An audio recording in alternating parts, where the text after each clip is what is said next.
नमस्कार, राष्ट्रीय जगत विजय न्यूज में आपका स्वागत है। मैं हूं आपके साथ मीना। छत्तीसगढ़ के अलग अलग जिलों में आए दिन ऐसी खबरें सामने आती रहती हैं जिनमें जंगली हाथियों से ग्रामीणों का सामना होता रहता है। अब बलौदाबाजार के हरदी गांव में एक किसान के खेत में बने कुएं में हाथियों का एक दल गिर गया, जिसे बाहर निकालने के लिए वन विभाग की टीम को काफी मशक्कत करनी पड़ी। आइए आपको दिखाते हैं पूरा मामला। छत्तीसगढ़ के प्रसिद्ध बार नवापारा वन्य जीव अभ्यारण्य के पास हरदी गांव में सुबह अफरा तफरी का माहौल बन गया जब ग्रामीणों ने खेतों के पास बने एक पुराने कुएं में हाथियों को फंसे देखा। इनमें एक मादा, 2 नर और एक शावक भी शामिल है।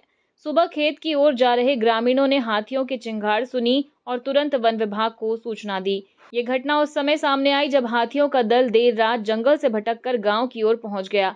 बताया जा रहा है कि खेतों के किनारे पुराना कुआं खुला पड़ा था, जिसमें बारिश का पानी भरा हुआ था। इसी दौरान झुंड में चल रहे 4 हाथी उसमें गिर गए।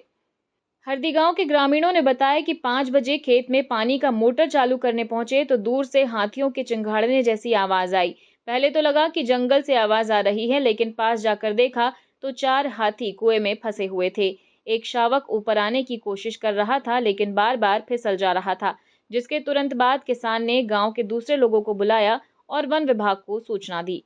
आसपास के गांवों चरौदा, रेंकाभाटा और मुड़पार से भी लोग मौके पर पहुंचे। सूचना मिलते ही वन परिक्षेत्र अधिकारी अपनी टीम के साथ हरदी पहुंचे। टीम ने पहले इलाके की घेराबंदी की ताकि अन्य हाथियों को पास न आने दिया जाए, क्योंकि पास के जंगलों में अभी भी हाथियों का झुंड मौजूद बताया जा रहा है। आपको बता दें कि घटनास्थल पर मौजूद सूत्रों के मुताबिक वन विभाग के पास इस तरह के बचाव अभियान के लिए आवश्यक क्रेन, जेसीबी और रस्सियां पर्याप्त मात्रा में नहीं है। फिलहाल विभाग के कर्मचारी लकड़ी और रस्सी के सहारे रास्ता बनाने की कोशिश कर रहे हैं ताकि हाथी खुद से ऊपर चढ़ सके। कुएं में गिरे 4 हाथियों में से 2 को बाहर निकाल लिया गया है। और फिलहाल खबरों में इतना ही। अपडेटेड रहने के लिए हमारे चैनल को सब्सक्राइब कर लीजिए। नई खबरों के नोटिफिकेशन के लिए बेल आइकन जरूर दबाइए। नमस्कार।